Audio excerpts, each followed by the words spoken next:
Nyatanya, bukan hanya Su Tang, Helan Yuanzheng dan yang lainnya juga sengaja menghindari rusa itu. Tatapan Su Tang tertuju pada tubuh bagian atas rusa itu. Ia memiliki sepasang lengan yang sangat ramping, halus dan lembut, serta dada yang ramping. Ia memang seekor rusa. Rusa kecil itu melihat sekeliling, tetapi tidak ada yang memperhatikannya, jadi ia melangkah maju beberapa langkah, seolah ingin menatap wajah Su Tang. Su Tang menjadi waspada dan tiba-tiba memancarkan aura yang dahsyat, yang mengembun menjadi arus turbulen dan berguling-guling. Rusa kecil itu ketakutan oleh napas Su Tang dan tiba-tiba menangis. Wow! Bagaimana denganmu? Si Xiaoru tak kuasa menahan diri untuk mencubit Su Tang dengan keras. Pada saat ini, seekor belalang perak mutan terbang dari kejauhan. Melihat Su Tang di sini, ia berputar-putar di udara selama setengah lingkaran lalu jatuh. Nyatanya, belalang perak mutan lebih dapat diandalkan daripada si kecil. Setelah memasuki alam rahasia, ia langsung terbang dengan gembira. Alhasil, di tengah perjalanan, ia menyadari bahwa ada seseorang di singgasana suci. Dia adalah Zhuang Dai. Menurut si kecil, ia akan kembali setelah cukup bersenang-senang, tetapi belalang perak mutan tidak berani melakukannya. Jika sesuatu yang tidak terduga terjadi pada orang di singgasana suci, Su Tang tidak akan menyalahkan si kecil, tetapi pasti akan marah padanya. Ia sangat sadar diri. Hah, si kecil terbang dari singgasananya, terbang di depan rusa itu, dan mengamatinya dengan saksama. Rusa kecil itu pun memperhatikan si kecil. Ia berhenti menangis, mengedipkan mata birunya yang berair, dan menatap si kecil. Jelas saja, kedua gadis kecil yang lucu itu saling penasaran dan memiliki rasa sayang yang tak dapat dijelaskan satu sama lain. Siapa yang menindasmu? Katakan padaku. Kesombongan si kecil kembali meledak.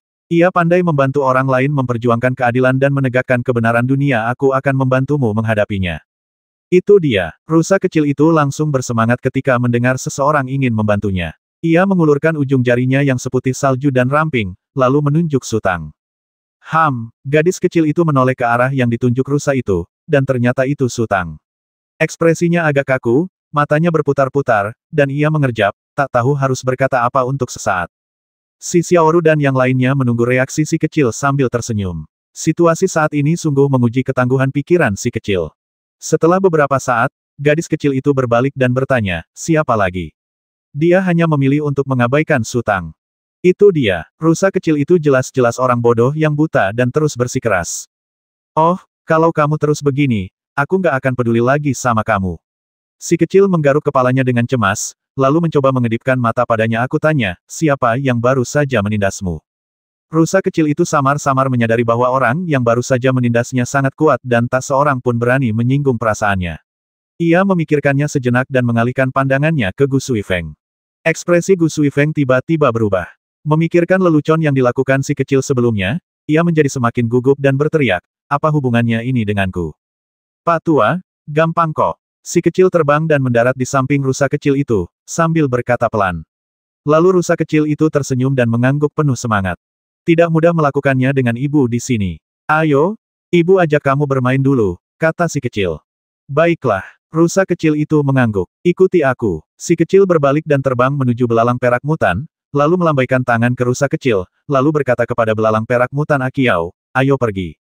Kicau, belalang perak yang bermutasi itu mengeluarkan suara. Ia punya ingatan. Apa yang sedang dilakukannya kali ini? Oh, hampir lupa. Si kecil menangis, Bu, ibu masih mau adik ini. Kalau ibu tidak suka, aku akan membuangnya. Aku tidak bisa bermain dengannya lagi. Apa? Si Xiaoru langsung mengerutkan kening dan menatap Zhuang Dai yang sedang tidur di singgasana. Dia adalah tunangan Hong Niu, kata Su Tang. Oh, si Xiaoru mengangguk. Dalam hal ini, dia sangat mempercayai Su Tang. Pergi dan bawa dia turun. Hati-hati jangan sampai dekat-dekat kulitnya. Su Tang berkata, dia diracun. Aku masih belum tahu racun apa itu. Kau harus hati-hati. Baiklah, kata si Xiaoru, lalu dia melompat, mendarat di samping singgasana, dan mengangkat Zhuang Dai. Setelah melepaskan beban, belalang perak mutan itu menghela napas lega, lalu menggetarkan elitranya dan terbang tinggi ke langit. Ada apa dengan rusa kecil itu? Tanya Su Tang. Si Xiaoru dengan lembut meletakkan Zhuang Dai di rumput, lalu menatap Su Tang. Ayo kita ke sana dan bicara. Aku punya banyak hal untuk diceritakan kepadamu. Baiklah, kata Su Tang. Tuan, kata Helan Yuanzheng tiba-tiba, lalu melirik si Xiaoru. Su Tang mengangguk pelan. Ia mengerti maksud Helan Yuanzheng. Si Xiaoru memiliki sifat impulsif. Jika ia mendengar dari orang lain bahwa altar Dewa Ibel telah dihancurkan dan keberadaan Lo Yingzu tidak diketahui, kemungkinan besar ia akan meninggalkan alam rahasia Xie Juntai. Dalam hal ini, akan lebih baik baginya untuk memberitahu si Xiaoru sekarang. Seperti kata pepatah, perpisahan singkat lebih baik daripada pernikahan baru. Kami tidak akan mengganggu kalian lagi, kata Helan Yuanzheng. Setelah berkata demikian, yang lain tentu saja merasa malu untuk tinggal lebih lama dan berpamitan kepada Su Tang satu persatu. Su Tang dan si Xiaoru berjalan berdampingan memasuki hutan. Setelah beberapa langkah, si Xiaoru tiba-tiba bertanya, apa yang terjadi? Mengapa Xiao He bertingkah begitu misterius? Altar Dewa Ibel diserang oleh para Ibel, dan aku terlambat selangkah saat tiba, kata Su Tang. Apa? Si Xiaoru terkejut. Di mana tuanku? Aku tidak melihatnya, kata Su Tang. Si Xiaoru tertegun sejenak. Di mana tuanku? Apakah dia tahu? Aku sudah memberitahunya, kata Su Tang. Dia ingin segera kembali ke altar Dewa Ibel, tetapi ada Ibel yang membuat kekacauan di mana-mana di luar, dengan setidaknya selusin Ibel besar. Terlalu berbahaya. Aku sudah lama mencoba membujuknya, tetapi akhirnya berhasil menghentikannya. Si Xiaoru mengerti maksud Su Tang. Bahkan Hua Xijue pun dalam bahaya, jadi dia harus tetap sadar dan rasional, setidaknya tidak menimbulkan masalah bagi semua orang. Namun, Lo Yingzu selalu memperlakukannya seperti putrinya sendiri, terutama setelah keluarga Si di kota Hongye hancur. Lo Yingzu lah yang selalu berada di sisinya, menghiburnya, membujuknya, dan memberinya kehangatan. Jika dia keluar, dia akan membuat semua orang khawatir, dan dengan kekuatannya, dia tidak akan bisa berbuat apa-apa. Jika dia tetap tinggal, dia akan mengkhawatirkan tuannya. Setelah waktu yang lama, sosok si Xiaoru tiba-tiba bergetar, dan dia mendongak ke kejauhan. Ada apa? Tanya Su Tang. Akhir-akhir ini aku hidup terlalu nyaman, kata si Xiaoru lirih. Ia sebenarnya bukan praktisi yang berkualifikasi, terbukti dari fakta bahwa ia belum mampu mencapai tingkat Grandmaster di bawah bimbingan Lo Yingzu. Bakat si Xiaoru cukup memadai, tetapi dia bahkan tidak dapat mencapai tingkat Grandmaster, karena dia menghabiskan lebih banyak waktu untuk makan, minum, dan bersenang-senang daripada berlatih. Kemudian, ia menjadi lebih berdedikasi, hanya untuk balas dendam. Kemudian, ia melakukannya untuk meringankan beban Su Tang. Perselingkuhan mereka akhirnya terungkap, dan Su Tang tidak bisa dibiarkan menghadapi Hua Xijue sendirian. Tahun ini, ia tidak perlu lagi khawatir. Pernikahan itu telah mendapat persetujuan kolektif dari semua Dewa Ibel Agung di altar Dewa Ibel, dan ia perlahan-lahan merasa sedikit lebih tenang. Sifat periang yang ia kembangkan di masa mudanya telah muncul kembali, dan setidaknya ia tidak menghabiskan banyak energi untuk berkultivasi seperti tahun-tahun sebelumnya. Kejadian hari ini tiba-tiba membuatnya tersadar. Pernikahannya dengan Su Tang sudah pasti, tetapi tanpa disadari ia menjadi malas. Aku punya urusan penting lain yang harus kuselesaikan selagi di altar Dewa Ibel. Aku tidak bisa menunda lebih lama lagi, jadi aku harus pergi dulu. Su Tang berkata lembut, aku akan pergi lagi beberapa hari lagi. Pertama-tama aku akan pergi ke punggung Bukit Moyun, lalu ke Danau Terang Agung. Su Tang mengatakan yang sebenarnya. Dia pergi ke altar Ibel hanya untuk menyapa para Dewa Ibel besar seperti Yun Jiang, lalu pergi mencari komponen baju sirah Ibel lainnya. Jika dia tahu di mana Lo Yingzu berada, dia pasti akan membantu, tetapi dia tidak tahu apa-apa dan hanya bisa mencari dengan perlahan. Dia tidak bisa membuang-buang waktu seperti itu. Sudahlah, jangan bahas ini lagi. Si Xiaoru menggelengkan kepalanya pelan. Aku baru saja mendengar Xiao He bilang, kau sudah mencapai puncak Sage Agung. Ya, Su Tang berkata kostum ajaibnya akhirnya selesai. Ini sungguh membahagiakan. Si Xiaoru memaksakan senyum. Saat pertama kali mendengar Su Tang dipromosikan menjadi leluhur agung, ia terkejut. Kemudian, ketika mengetahui Su Tang dipromosikan menjadi yang mulia agung, ia juga sangat terkejut. Namun sekarang, ia sedikit mati rasa dan sudah terbiasa dengan kemajuan pesat Su Tang. Rusa kecil itu tampaknya sangat dekat denganmu, kata Su Tang. Saat kami menemukan janin rusa itu, matanya belum terbuka. Tetua Gu bilang dia ingin menggunakannya untuk membuat obat, dan aku merasa kasihan padanya, jadi aku diam-diam membawanya keluar. Si Xiaoru berkata, mungkin karena hal pertama yang dilihatnya saat membuka mata adalah aku. Dia mengikutiku kemanapun aku pergi, dan jika dia tidak bisa melihatku, dia akan menangis. Apakah itu benar-benar rusa besar? Tanya Su Tang, selain mampu membingungkan pikiran orang, apakah ia punya kemampuan lain? Siapa tahu, lagi pula, mereka semua bilang seharusnya begitu. Si Xiaoru berkata soal kemampuannya, kami belum menemukannya. Oh, Su Tang mengangguk. Berapa lama kau akan tinggal kali ini? Si Xiaoru menghela napas, kau selalu datang dan pergi terburu-buru. Apa kau benar-benar terburu-buru? Masih belum jelas, Kata Sutang, aku perlu memahami harta karun spiritual dulu, baru kemudian aku akan berlatih secara sembunyi-sembunyi. Mungkin butuh waktu setidaknya sebulan. Lingbao jenis apa itu? Si Xiaoru penasaran. Sutang mengulurkan tangannya dan mengeluarkan beberapa silinder kecil yang bening dan transparan seperti kristal dari lengannya. Totalnya ada 9 silinder kecil, panjangnya sekitar 6 atau 7 cm dan diameternya sekitar 1 cm. Silinder-silinder itu berwarna merah menyala dan memancarkan kilau yang menyilaukan. Apa ini? Tanya si Xiaoru. Lentera 9 naga, kata Sutang, ini seharusnya dianggap sebagai harta spiritual tingkat domain. Kalau bukan karena bantuan si kecil, aku mungkin benar-benar terjebak di dalamnya. Apa itu harta spiritual tingkat domain? Tanya si Xiaoru bingung. Platform penguasa jahat ini juga merupakan harta spiritual tingkat domain, kata Sutang. Ah, si Xiaoru tersentak. Kau bilang kristal ini punya kekuatan yang sama dengan Xie Juntai. Harta karun spiritual tingkat domain membutuhkan energi spiritual untuk memeliharanya, kata Sutang. Kalau tidak, harta karun itu akan membusuk secara bertahap. Saya menemukan harta karun spiritual tingkat domain lain di alam rahasia Moyun Ridge, yang disebut lonceng kematian. Lonceng kematian itu berada dalam kondisi pembusukan yang ekstrim. Ada banyak kultivator di sana, tetapi mereka telah mencapai alam Grandmaster, yang merupakan akhir dari perjalanan. Energi spiritual mereka telah habis, dan mereka tidak punya cara untuk maju lebih jauh. Setelah beberapa tahun lagi, warisan para kultivator akan secara bertahap terputus, dan akhirnya, seluruh dunia akan runtuh. Mengapa energi spiritual Xie Juntai begitu kaya? Tanya si Xiaoru. Raja jahat kuno itu punya niat yang besar. Sutang mendesah pelan, sebenarnya, kalau dia mau terus bertahan, dia bisa bertahan ratusan atau ribuan tahun. Tapi dia menyerah karena tidak ingin menguras habis platform Raja Jahat dan mewariskan keberuntungan kepada generasi setelahnya. Aku masih tidak mengerti, tanya si Xiaoru lagi. Biar saya beri analogi, kata Sutang. Jika orang biasa ditempatkan di tempat yang sangat dingin tanpa makanan atau air, mereka hanya bisa bertahan hidup selama 1 atau 2 hari. Jika ditempatkan di tempat yang sangat panas, mereka bisa bertahan beberapa hari lagi karena tubuh manusia terus-menerus memancarkan panas. Tanpa makanan, kulit dan daging merekalah yang akan terbakar.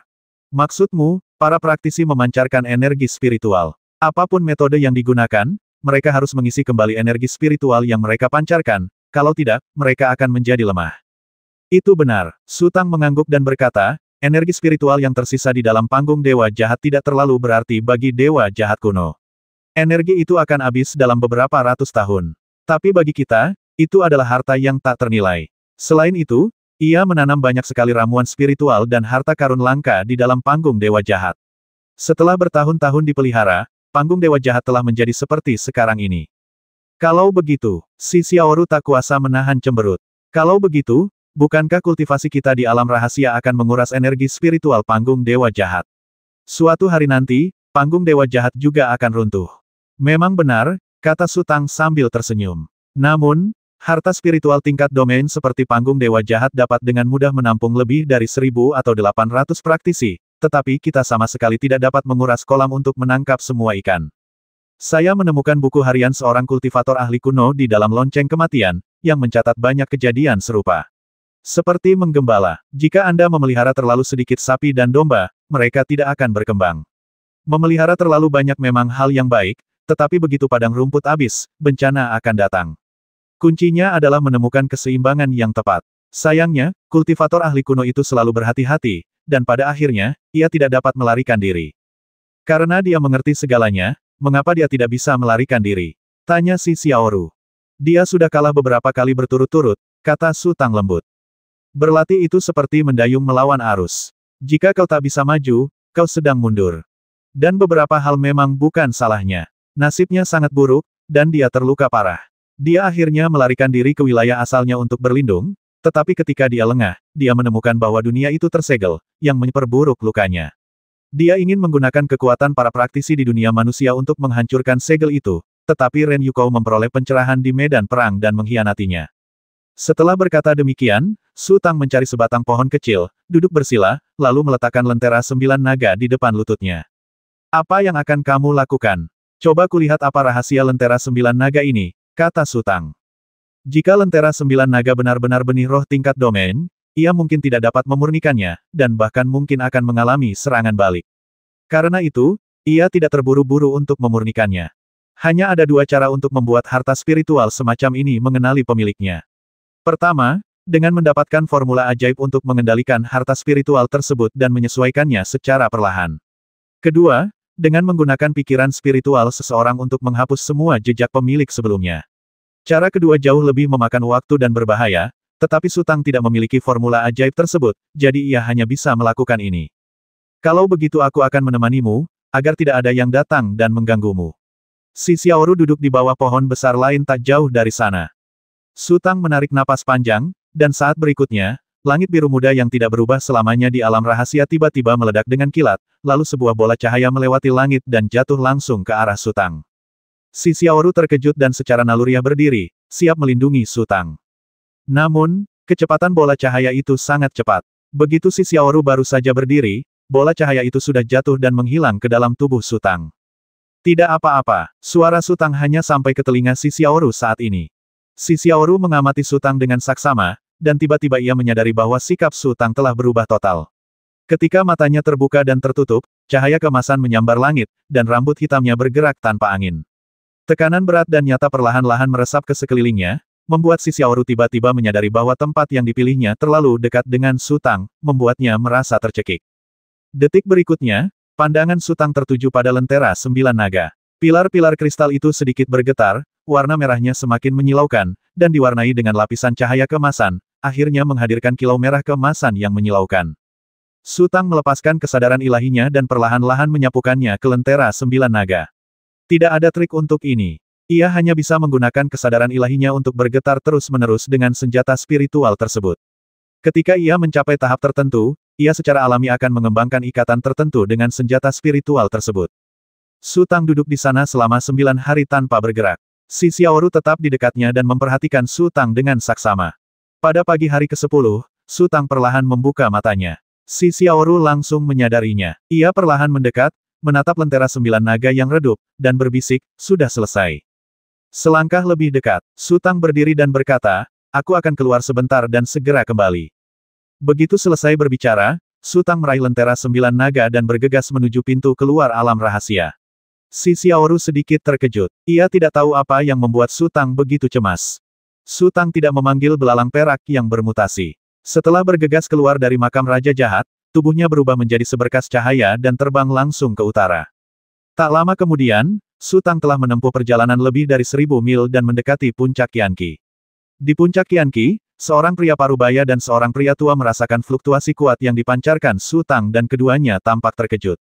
Itu dia. Pria tua itu menghela napas panjang, lalu senyum mengembang di sudut mulutnya itu memang bintang variabel. Naik turunnya dunia manusia sepenuhnya bergantung pada pikirannya. Sutang tiba-tiba berubah arah dan terbang menuju gunung lava. Dalam sekejap, ia telah tiba di kawah gunung berapi terbesar. Gunung berapi ini masih aktif. Lava yang bergulung-gulung membentuk danau vulkanik raksasa seluas puluhan kilometer persegi di dalam gunung berapi. Meskipun masih ratusan meter dari danau, api yang berkobar langsung membuat pakaian Sutang sedikit menghitam. Pergi, kata Sutang lembut, lalu melambaikan tangannya untuk membuangnya. 9 lentera naga tiba-tiba berubah menjadi 9 pilar api, jatuh langsung ke danau lava, memercikkan gelombang lava, lalu tenggelam ke kedalaman danau vulkanik, menghilang tanpa jejak. Sutang menghela napas, lalu berbalik dan terbang menuju Xie Juntai. Saat mendekati Xie Juntai, kecepatannya tiba-tiba melambat, dan sebuah bola cahaya muncul dari atas kepalanya dan melesat ke langit.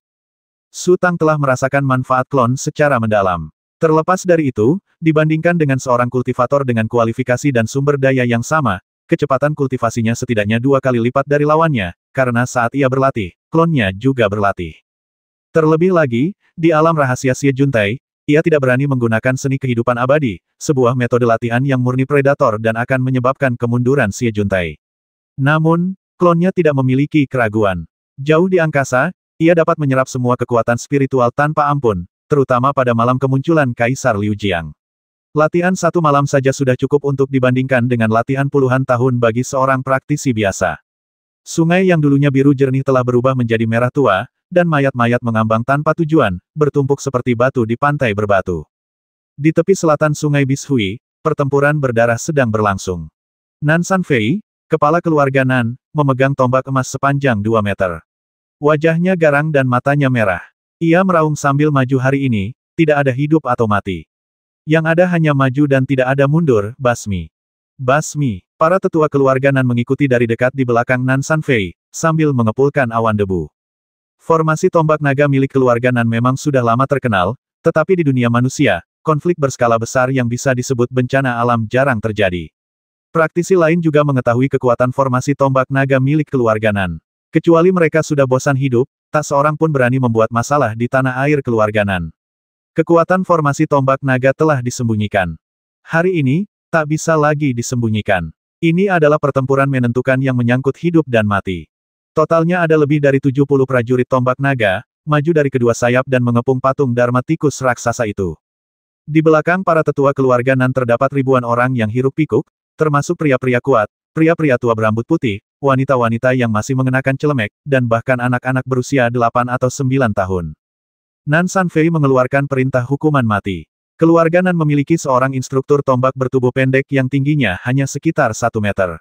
Siapapun yang lebih tinggi dari sang instruktur, terlepas dari jenis kelamin, keturunan, bakat, atau prestasi masa depan, harus pergi berperang. Beberapa tetua keberatan, mengatakan bahwa jika bibit-bibit baik klan dihancurkan, keluarga Nan tidak akan punya masa depan. Nan Sanfei mencibir dan menjawab, jika keluarga Nan tidak menang hari ini, apa masa depannya? Pria yang terkepung itu adalah seorang pria kurus, berusia sekitar 30 tahun, mengenakan jubah ungu. Ia menatap langit dan melihat energi tombak yang bergulung-gulung dan bergelombang, yang telah memadat menjadi jaring raksasa.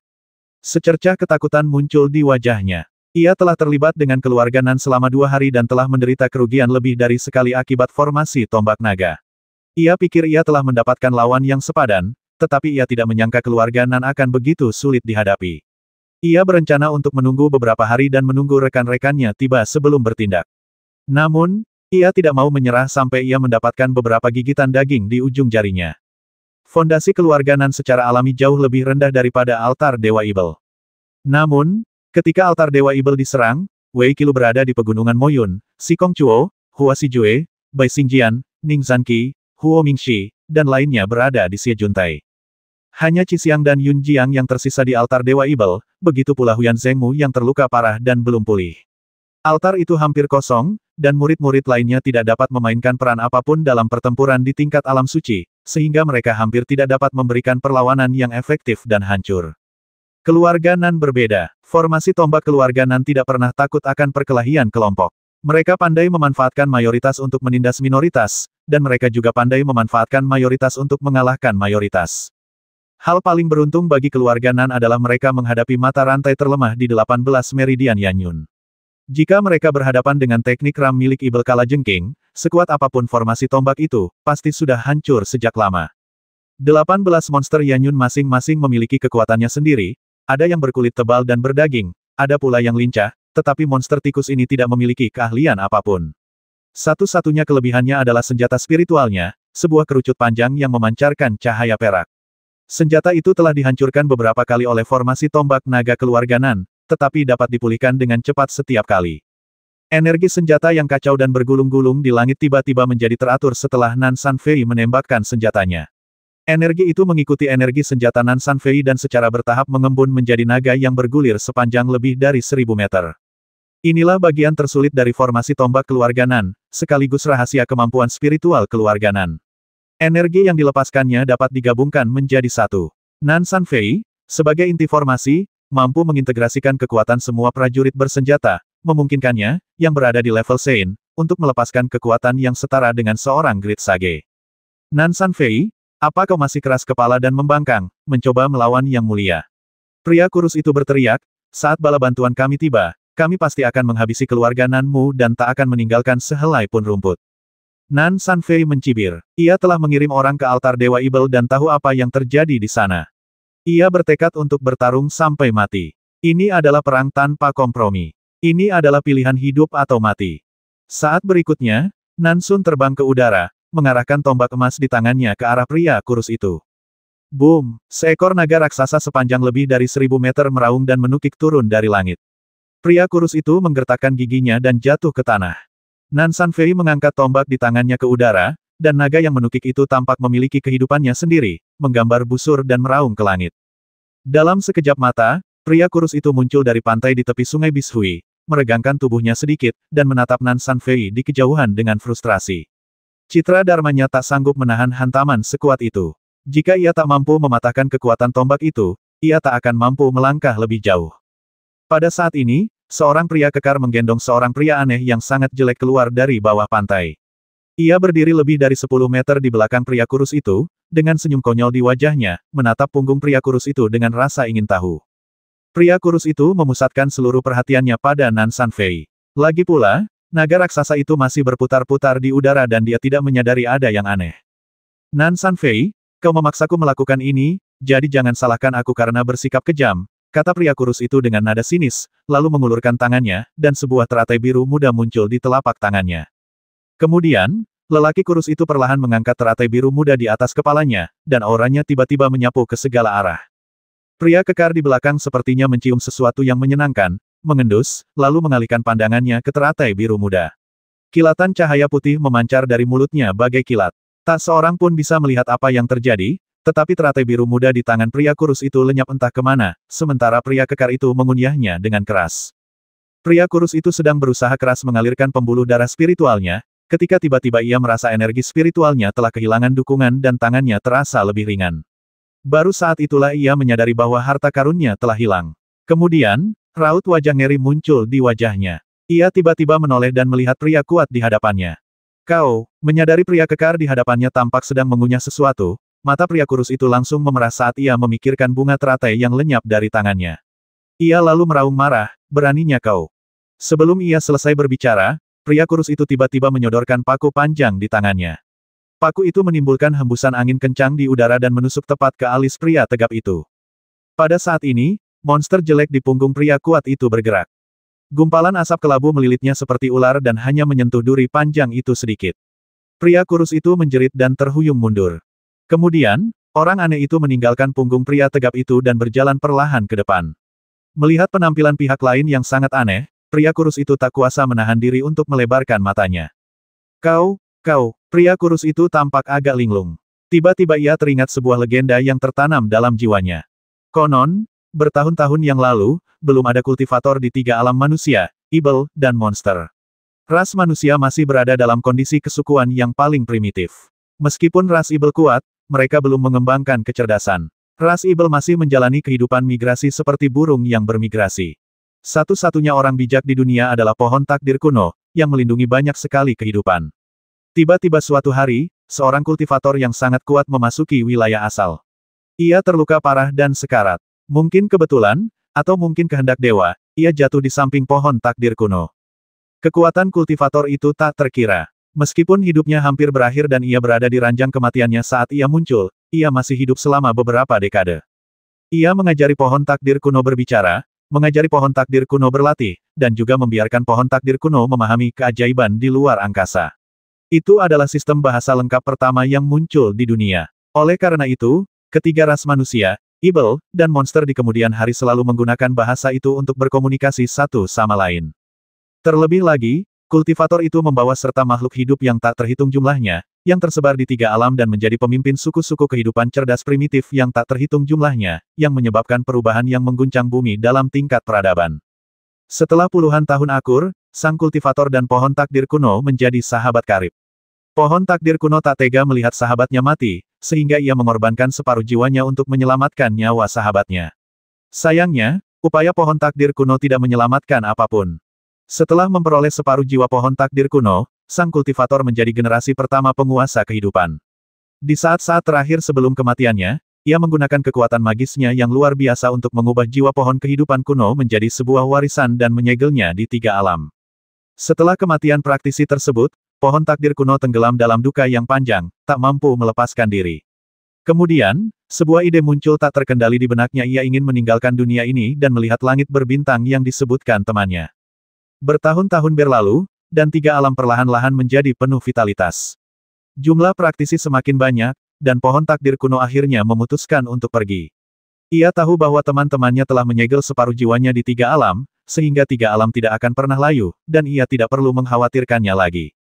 Pria kurus itu menarik napas panjang.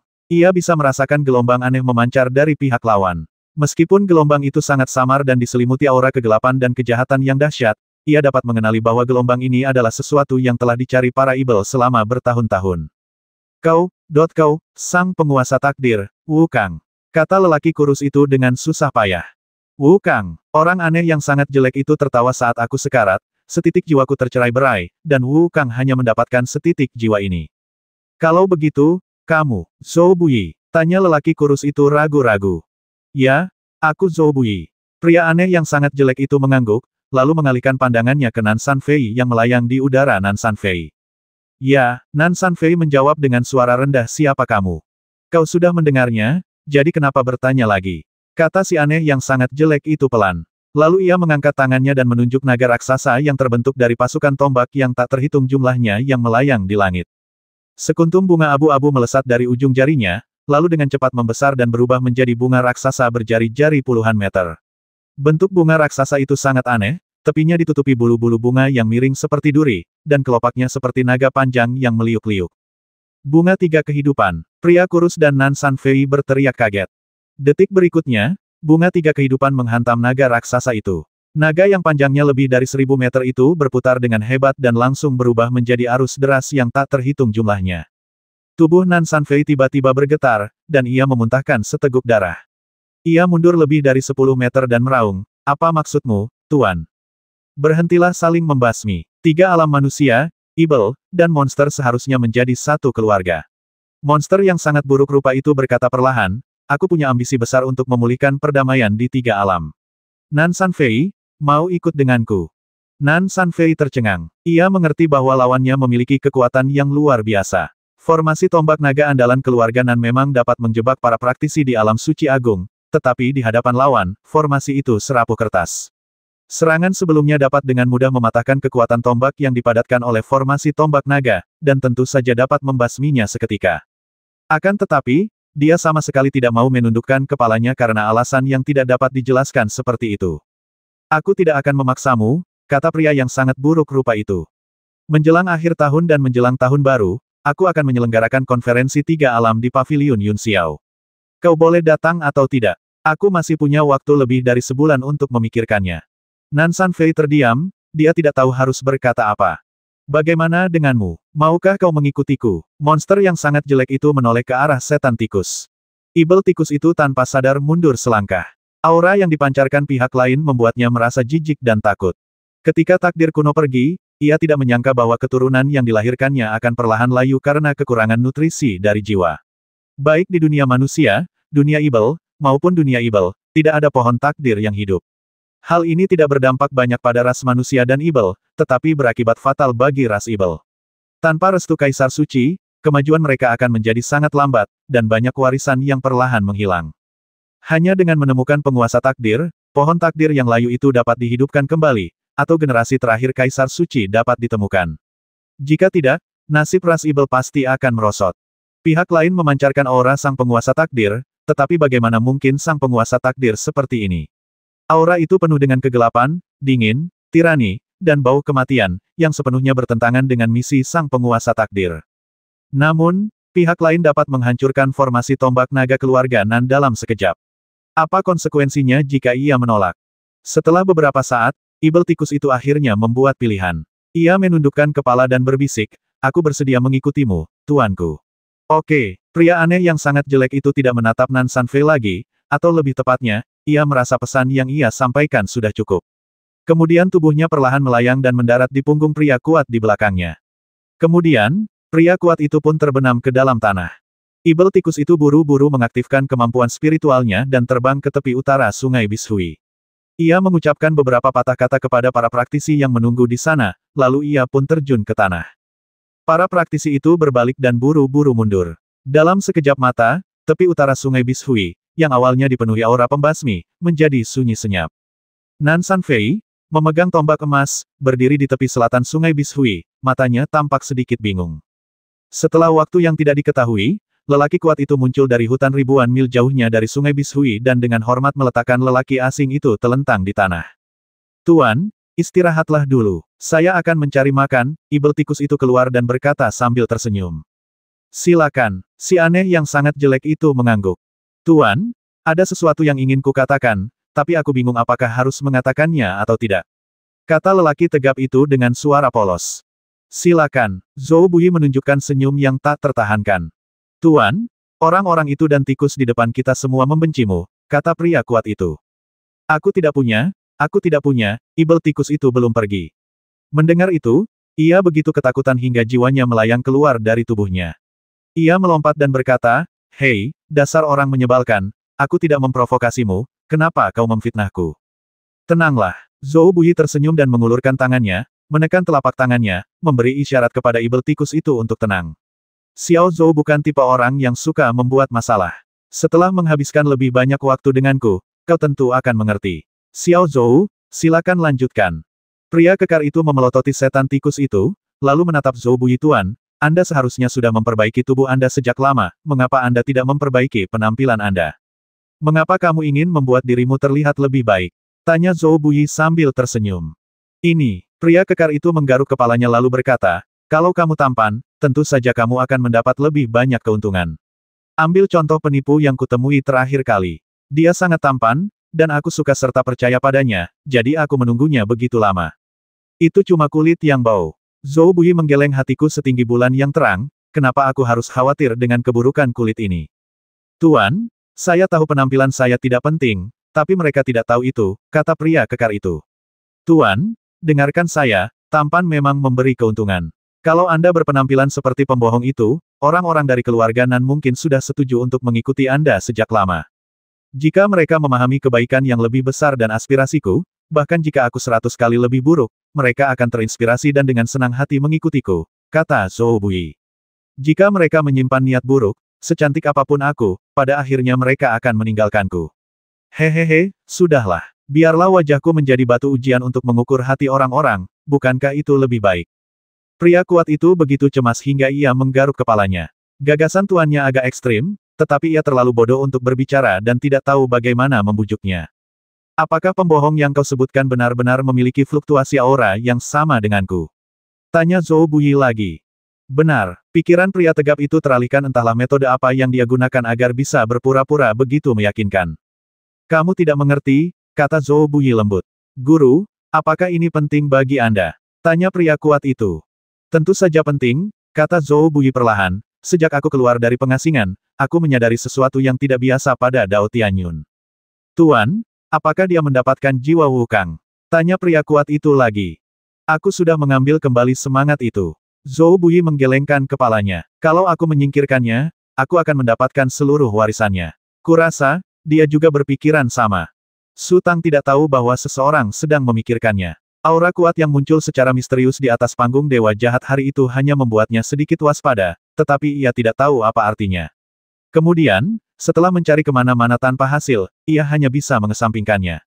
Setelah menanam lentera 9 naga ke Gunung Lava, Su Tang kembali ke alam rahasia Xie Juntai dan mulai berlatih meditasi lagi. Lebih dari 10 hari kemudian, Kaisar Liu Jiang yang telah lama ditunggu Su Tang jatuh dari langit. Di balik awan, langit berubah menjadi putih keperakan, dan cahaya bulan yang kaya mengalir bagai air, menyebar ke setiap tempat yang terlihat. Klon berbalut ibel itu tiba-tiba meraung panjang, lalu terbang ke depan dan berubah menjadi aliran cahaya. Cahaya bulan yang beriak di sekitarnya seolah tertarik oleh suatu kekuatan dan menyerbu ke arah klon berbalut ibel itu dari segala arah. Su Tang telah mendorong seni kehidupan abadi hingga batasnya, mati-matian menyerap setiap kekuatan spiritual. Secara bertahap, klon sihir itu berubah menjadi putih keperakan. Kekuatan spiritual yang terkandung dalam cahaya bulan begitu dahsyat hingga tak terbayangkan. Terutama saat berlatih seni kehidupan abadi, hanya butuh beberapa lusin tarikan napas bagi Su Tang untuk merasakan kepenuhan. Sebuah lingkaran cahaya samar perlahan-lahan keluar dari klon ajaib itu, membentuk tirai cahaya yang tampak nyata, dan tirai cahaya itu perlahan-lahan mengembang keluar. Ini bukan pertanda baik, karena artinya daya dukung Su Tang masih terbatas. Jika ia tidak sepenuhnya mengubah cahaya bulan menjadi kekuatan spiritualnya sendiri, ia tidak akan mampu menyerap lebih banyak kekuatan spiritual. Saat ini, kekuatan spiritualnya sudah mulai menghilang. Detik berikutnya, klon berbalut sihir itu mulai membesar, akhirnya mencapai ketinggian 7 atau 8 meter. Tirai cahaya yang menghilang kemudian perlahan runtuh ke dalam klon berbalut sihir itu. Setelah puluhan kali tarikan napas, cahaya bulan mulai menghilang lagi, dan klon ajaib itu meluas keluar lagi. Proses berulang ini berlangsung selama ratusan napas, dan klon berpakaian sihir telah berubah menjadi raksasa yang tingginya hampir 1000 meter. Langit tiba-tiba menggelap, dan semua saripati kaisar yang berceceran menghilang. Waktu terbaik untuk berkultivasi bulan ini telah berakhir. Su Tang sedikit kecewa, tetapi ia tak bisa berbuat apa-apa selain menunggu sampai bulan depan. Pada saat yang sama ketika di Liu Jiang muncul, Zhou Bui mengambil langkah terhuyung-huyung dan perlahan mendekati Laut Hijau. Di belakangnya, selain orang kuat dan setan tikus, ada 6 sosok lagi. Selama 10 hari terakhir, Zhou Bui telah berkeliaran. Kekuatannya memberinya kekuatan untuk menghancurkan segalanya di dunia manusia. Mau tidak mau, dimanapun ia muncul, semua perselisihan harus segera dihentikan, dan mereka yang tidak patuh hanya akan mati. Tak seorang pun mampu menghentikan langkah Zhou Bui, bahkan Sang Maha Bijak pun tak kuasa menahan serangan Zhou Bui. Pada akhirnya, Zhou Bui tidak perlu lagi bertindak. 7 ibel besar yang menyerah kepadanya sudah cukup untuk menyelesaikan semua masalah. Laut Hijau akan menjadi perhentian terakhir Zhou Bui. Zhou Bui sangat berhati-hati karena pengalaman masa mudanya. Ia benar-benar tidak tahu dari mana asal roh pohon takdir kuno yang dimiliki Su Tang. Karena itu, ia tidak keberatan memperbesar kekuatan Su Tang. Karena itu, ia ingin mengancam dunia dan meminjam kekuatan ras manusia dan ibel untuk melancarkan serangan dahsyat di puncak Qianqi. Warisan pohon takdir kuno harus diintegrasikan ke dalam dirinya, dan hanya dapat diintegrasikan ke dalam dirinya. Kemunculan Kaisar Liu Jiang seharusnya menjadi kesempatan terbaik untuk berkultivasi. Tetapi para praktisi Laut Hijau tidak dapat berlatih dalam pengasingan karena mereka merasakan adanya krisis. Rerumputan dan pepohonan di Lautan Hijau bergetar. Kemanapun Zhou Bui melangkah, warna hijau zamrud itu berganti abu-abu dan hitam. Bagaikan penyakit menular, perlahan menyebar ke sekitarnya. Menyebar lebih dari 1000 meter sebelum abu-abu dan hitam itu berhenti menyerbu. Zhou Bui melangkahkan kakinya menyusuri jalan selebar lebih dari 1000 meter di tengah Lautan Hijau. Rumput-rumput mulai layu, dan pohon-pohon besar tumbang dengan cepat. Daun-daun berguguran yang tak terhitung jumlahnya telah berubah menjadi abu halus yang beterbangan bahkan sebelum menyentuh tanah. Para praktisi Laut Hijau berdatangan dari segala arah, tetapi momentum ketujuh ibel besar itu terlalu mengejutkan. Mereka tidak berani maju untuk menghentikan mereka dan hanya bisa berhenti di kejauhan. Hanya ada 2 praktisi tingkat bijak agung yang diakui dunia, satu adalah Jiang Hukuan dan yang lainnya adalah Helan Kongxiang. Di sisi yang berlawanan, ada 7 monster agung, yang cukup untuk menghancurkan Laut Hijau sepenuhnya. Jiang Hukuan, mengenakan jubah panjang, berdiri diam di depan kuil, memandangi awan yang bergulung-gulung di kejauhan. Hanya tersisa 2 orang di sisinya, satu Kong Meng dan yang lainnya Kong Sang. Para Master Laut Hijau lainnya telah dibawa pergi oleh Dou Kou. Mungkinkah Laut Hijau akan musnah hari ini? Ekspresi Jiang Hukuan setenang sumur kuno, tetapi gelombang besar bergolak di hatinya. Sosok Zhou Bui yang buruk rupa muncul di kejauhan. Ia masih terhuyung-huyung. Bukan karena berjalan yang sulit, tetapi karena pengalaman malang yang dialaminya telah membuat kakinya cacat. Bukan hanya kakinya yang sangat kurus, tetapi juga panjangnya berbeda-beda. Dia terbaring di dalam kuburan dengan posisi tubuh yang bengkok selama ratusan tahun, dan meskipun dia akhirnya mendapatkan kembali vitalitasnya, kerusakan yang ditimbulkannya tidak dapat dipulihkan. Kini, ia bisa membangun kembali tubuhnya, tetapi ia menolak semua nasihat. Setiap kali ia melangkah, setiap kali ia melihat rasa jijik yang tersembunyi dari orang lain, setiap kali ia mencium aroma yang terpancar dari tubuhnya, hal itu membuatnya waspada dan terus-menerus mengingatkan dirinya untuk tidak pernah melupakan masa lalu. Yang bisa saya katakan adalah bahwa bencana besar memang dapat membuat orang tumbuh dengan cepat, tetapi seperti halnya hal-hal yang dipaksa untuk tumbuh, ia meninggalkan sedikit banyak konsekuensi. Misalnya, Zhou Bui menjadi sangat keras kepala dan bahkan ekstrim. Tentu saja, Zhou Bui punya alasan untuk bersikap ekstrim. Jiang Hukuan mendongak dan menatap sosok Zhou Bui, tetapi Zhou Bui tidak memandang Jiang Hukuan. Ia menatap kuil di depannya. Kuil itu telah berubah. Dibandingkan dengan kuil dalam ingatannya, kuil itu jelas terlihat sedikit bobrok. Ketika jarak antara kedua belah pihak kurang dari 100 meter, Zhou Bui berhenti, melihat sekeliling, dan tersenyum tipis terakhir kali. Anda mengundang saya untuk datang, kali ini, saya datang sendiri. Kau mengerti maksud tuanku. Ibel tikus itu tertawa penuh arti. Tuanku bilang memanjat tiang itu bukan bisnis yang bagus. Hahaha. Siapa kamu? Jiang Hukuan tidak bisa lagi menyembunyikan keterkejutannya karena aura yang terpancar dari Zhou Bui. Kau tidak mengenaliku, tapi aku mengenalimu. Zhou Bui berkata perlahan, kau menuangkan anggur di makamku. Selama bertahun-tahun, hanya 3 orang yang mengunjungiku, dan kau salah satunya.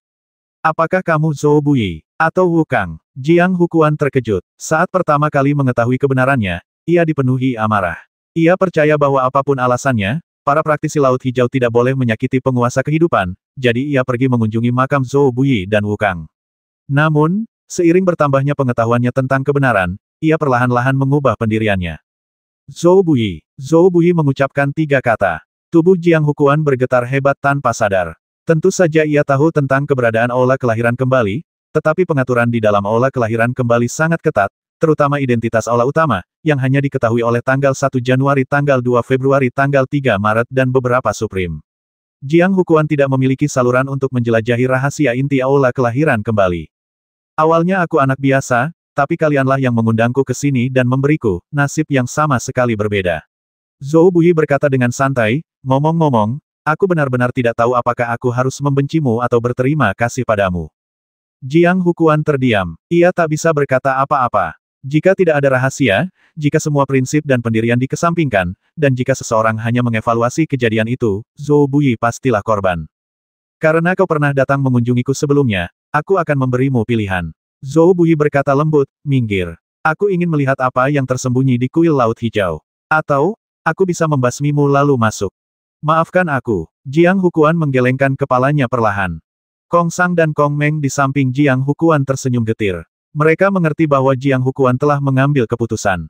Tapi, pertempuran ini sia-sia. Belum lagi Zhou Buyi, yang memiliki kekuatan tak terduga di depannya, 7 monster besar di belakangnya sudah cukup untuk meratakan seluruh Laut Hijau. Kenapa? Zhou Buyi agak terkejut. Sejak meninggalkan paviliun Yun Xiao, ia selalu dihantui rasa takut kemanapun ia pergi. Menghadapi perbedaan kekuatan yang begitu besar dan tak terjembatani, baik kultivator manusia maupun ibel memilih bertahan hidup. Ia tak bisa membayangkan apa yang diandalkan Jiang Hukuan, yang jelas-jelas berada dalam posisi yang kurang menguntungkan, untuk berani menghentikannya. Karena sebuah janji, kata Jiang Hukuan lembut, lalu menatap Kong Meng, Kong Sang, kalian berdua sebaiknya mundur. Masalah ini tidak ada hubungannya denganmu. Kau meremehkan keluarga Kong kami. Kong Meng mengerutkan kening. Aku berdiri di sini karena Dao di hatiku. Jiang Hukuan menggelengkan kepalanya dan berkata, dan kau berdiri di sini untukku.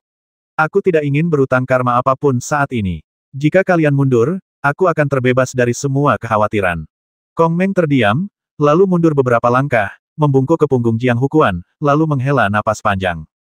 Jejak kesedihan terpancar di mata Kong Sang, tetapi dia mengerti bahwa Jiang Hukuan bertekad untuk mati, dan meninggalkan Jiang Hukuan sendirian akan melegakannya. Janji apa? Zhou Buyi terus bertanya. Semua orang mengira aku, Jiang, terlalu tua untuk meninggalkan Laut Hijau. Mereka tidak tahu bahwa aku tetap tinggal di kuil untuk melindungi harta karun yang berharga. Jiang Hukuan berkata, Zhou Buyi, kau datang ke sini juga untuk harta karun ini, kan? Sepertinya tebakanku benar. Ada di kuil Laut Hijau. Zhou Buyi menghela napas panjang, matanya berbinar-binar penuh semangat. Jiang Hukuan, aku akan segera menyelesaikan latihanku hari ini. Jadi sebaiknya aku lebih memperhatikanmu. Minggirlah, kau masih bisa terus mengendalikan Laut Hijau, dan aku jamin kau akan bisa meninggalkan langit berbintang dalam setahun. Kapan anak malang itu jadi sombong sekali? Jiang Hukuan tersenyum. Kalau aku mau pergi, aku bisa pergi begitu dunia kembali terbuka dan Kaisar Liu Jiang muncul kembali. Kenapa aku harus merepotkan orang lain? Oh, niat membasmi terpancar di mata Zhou Buyi. Lagi pula, pewarisan para ahli takdir memiliki siklus 365 tahun. Sejak Wukang, tidak ada ahli takdir yang lahir di manapun di dunia ini. Kita sudah menyadari ada yang tidak beres. Zhou Buyi, apa kalian pikir kami bodoh? Jiang Hukuan mencibir, kita sudah membuat semua pengaturan sejak lama dan telah menunggu hari ini. Itu hanya mimpi orang bodoh, desah Zhou Buyi. Kebajikan sempurna. Zhou Buyi, kau hanya punya separuh jiwa, hehe. Kau takkan pernah bisa mencapai pahala sempurna. Jiang Hukuan perlahan mengangkat tangannya, dan kakinya berubah menjadi 2 akar pohon yang tebal. Akar yang tak terhitung jumlahnya menancap ke tanah dengan dirinya sebagai pusatnya, lalu menyebar ke segala arah. Di belakang kuil, sebuah akar diam-diam muncul dari tanah, menatap batang pohon takdir yang layu di depan. Pohon takdir telah lama layu, tetapi beberapa tahun yang lalu, tiba-tiba tumbuh beberapa tunas hijau. Namun, waktu setelah itu terlalu singkat, dan tunas-tunas hijau itu tak sempat tumbuh. Akarnya menyentuh pohon takdir dengan lembut, dan pohon takdir itu tiba-tiba mulai bergetar. Kau benar-benar jenius, mampu menciptakan solusi sejati untuk reinkarnasi. Aku menghormati kemampuanmu, jadi aku sangat toleran padamu. Tapi kau masih keras kepala dan menolak untuk berubah. Itu di luar kendaliku. Zhou Buyi berkata perlahan, namun, Aku tidak akan membasmimu begitu saja. Aku akan menjagamu untuk sementara waktu. Aku akan mengunjungimu lagi setelah aku mendapatkan separuh jiwamu yang lain. Separuh jiwa lainnya, Jiang Hukuan tercengang. Hahaha, orang ini sama sekali tidak punya ilmu. Ibel tikus itu tertawa tak sabar. Tuanku bilang jasa dan perbuatannya sudah sempurna, tapi dia masih belum mengerti maksudnya. Separuh jiwanya yang lain juga ada di dunia manusia. Apa? Wajah Jiang Hukuan berubah drastis di mana? Setan tikus itu membuka mulutnya untuk berbicara, tetapi Zhou Buyi mendengus dingin, dan setan tikus itu segera diam. Jadi, itu benar. Jiang Hukuan tidak tahu apa yang diingatnya. Warna abu-abu mati di matanya tiba-tiba memudar, dan secercah vitalitas perlahan muncul dari dasar matanya. Tidak ada gunanya bicara lagi. Zhou Buyi mengerutkan kening, lalu mengulurkan tangannya, dan di sanalah sekuntum bunga aneh perlahan mekar.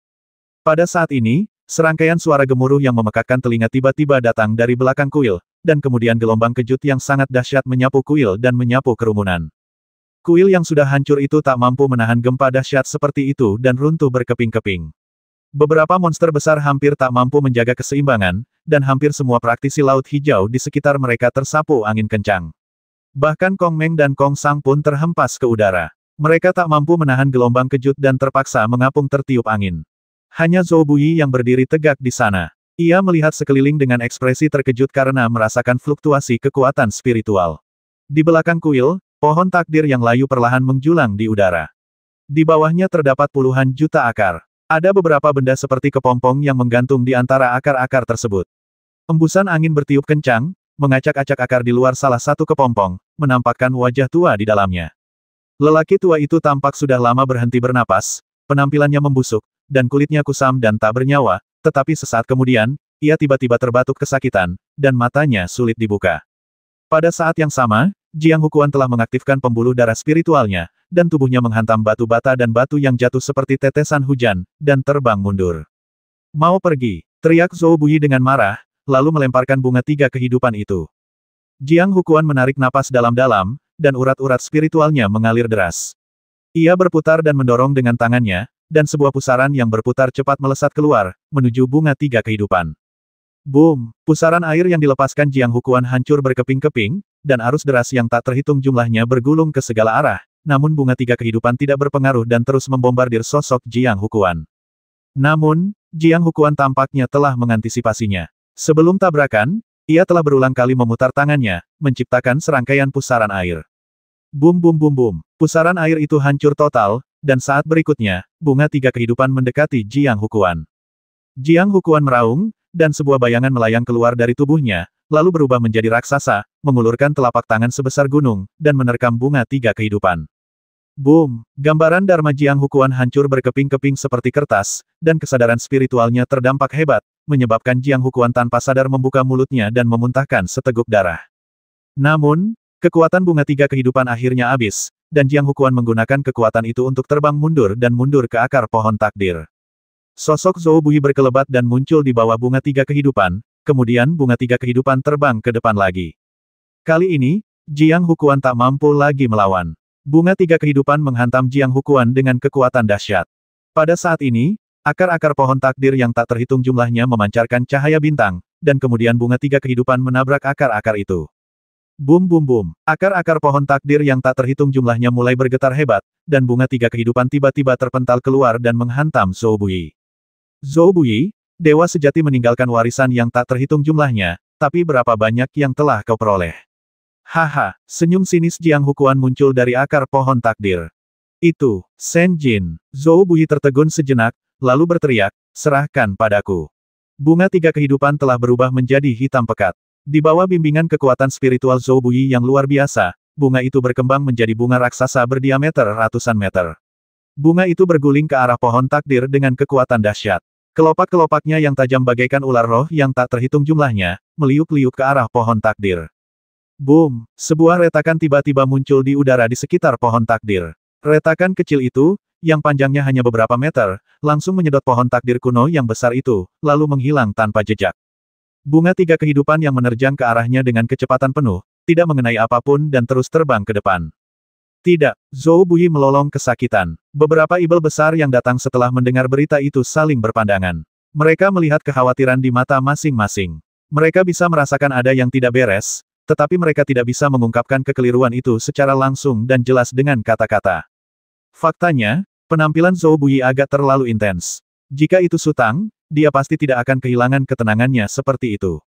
Meskipun Su Tang diberkahi keberuntungan besar, kultivasinya tidak selalu mulus. Beberapa kemunduran bukanlah masalah besar, ia sudah terbiasa dengannya. Misalnya, Su Tang merasakan lokasi baju zirah ajaib dan menempuh perjalanan ribuan mil untuk menemukannya, tetapi ternyata baju zirah itu hilang. Itu bukan masalah besar, ia hanya terus mencari. Zhou Buyi terlalu menderita saat masih kecil, terlalu menderita saat berjuang untuk bertahan hidup, dan perjalanannya terlalu mulus setelah meninggalkan pegunungan. Terlebih lagi, ia terlalu ingin mendapatkan harta karun yang dirampas Jiang Hukuan. Zhou Buyi telah hidup di lingkungan yang ekstrim, dan kondisi mentalnya pun menjadi ekstrim. Terus terang, ada beberapa masalah dengan ketahanan psikologis Zhou Buyi. Tuan, panggil setan tikus itu dengan takut-takut. Zhou Buyi berdiri di sana seolah-olah dia telah kehilangan orang tuanya, matanya tertuju pada tempat di mana pohon takdir menghilang. Tuan, bagaimana kalau kita basmi saja semua orang menyebalkan itu? Kata pria kekar itu ragu-ragu. Ia bisa merasakan amarah Zhou Buyi meluap. Melihat Zhou Buyi masih tidak berbicara, pria kuat itu berteriak lagi, Tuan. Lupakan saja. Zhou Buyi akhirnya tenang dan berkata pelan, kebenaranku adalah memulihkan ketertiban di tiga alam. Bagaimana mungkin aku melampiaskan amarahku pada orang lain? Kedengarannya bagus. Beberapa monster besar bergumam dalam hati. Karena aura Zhou Buyi terlalu gelap, mereka sama sekali tidak mempercayai apa yang dikatakan Zhou Buyi. Di alam rahasia Xie Juntai, Su Tang sedang bermain game dengan si kecil. Mereka masing-masing memiliki jiwa yang sama, tetapi karena keadaan, pengalaman, dan teman mereka yang berbeda, Su Tang dan Zhou Buyi adalah dua orang yang sepenuhnya berbeda. Hati Su Tang dipenuhi kehangatan, sementara hati Zhou Buyi dipenuhi dingin. Su Tang telah menerima bantuan dari banyak orang dan juga telah menolong banyak orang. Ia mempercayai banyak orang dan dipercaya oleh banyak orang. Namun, Zhou Buyi membenci langit, bumi, dan segala sesuatu di dunia. Ia percaya bahwa tiga alam penuh dengan kekotoran, sehingga ia membuat keinginan yang begitu besar untuk memulihkan kejernihan di tiga alam. Dapat juga dikatakan bahwa Su Tang dan Zhou Buyi memiliki gaya yang sangat bertolak belakang dalam semua aspek, termasuk penampilan.